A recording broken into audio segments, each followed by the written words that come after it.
Alors, une petite question rapide sur alimenter en sécurité. En particulier, on va essayer de parler de disjoncteurs, d'interrupteurs différentiels.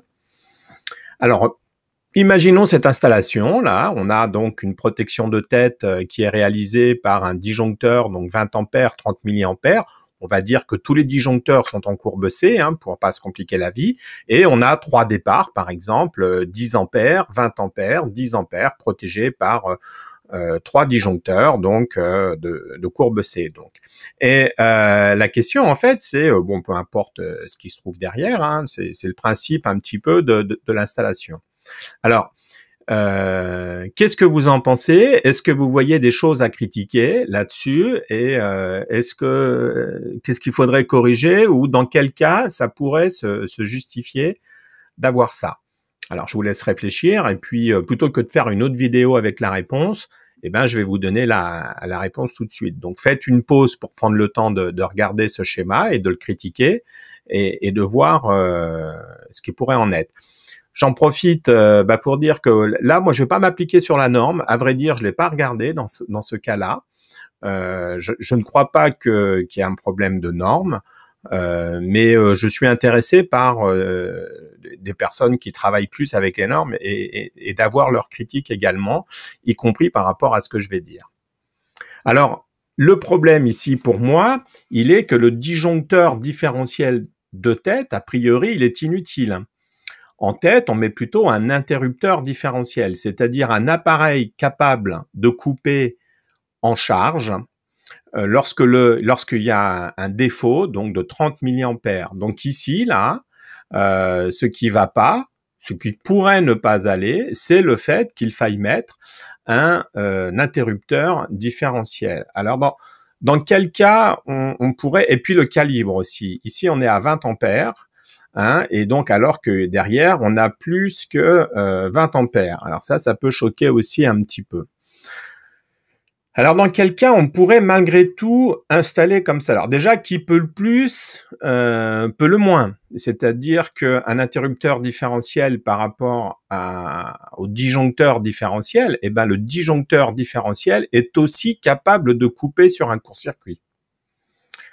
Donc, normalement, le court-circuit, il intervient ici. Donc, c'est eux qui coupent sur le court-circuit. Lui, il ne fait que couper lorsqu'il y a un défaut de 30 milliampères. Donc, il coupe en charge.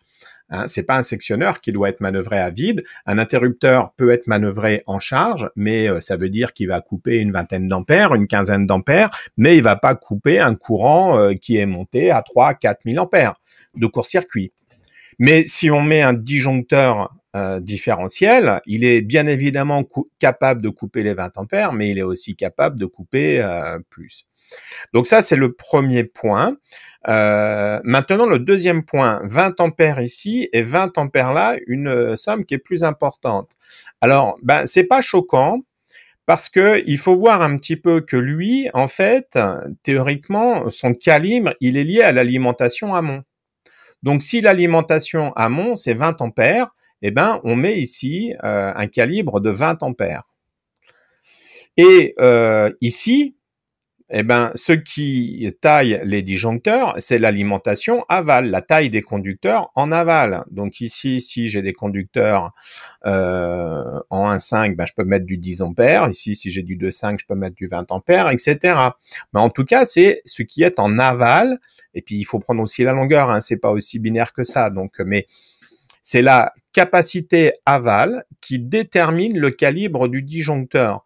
Donc, si mon installation ici, elle ne peut fournir que 20 ampères, je vais mettre un disjoncteur 20 ampères, même si derrière, j'ai plus. Ce qui serait anormal, c'est d'avoir ici un 25 ampères et d'avoir que 20 ampères là, surtout si ici, c'est un différentiel, c'est un interrupteur et non pas un disjoncteur, parce que ça veut dire à ce moment-là que je vais laisser supporter ici 25 ampères, même si en aval c'est bon, ici ça va cramer, vous voyez.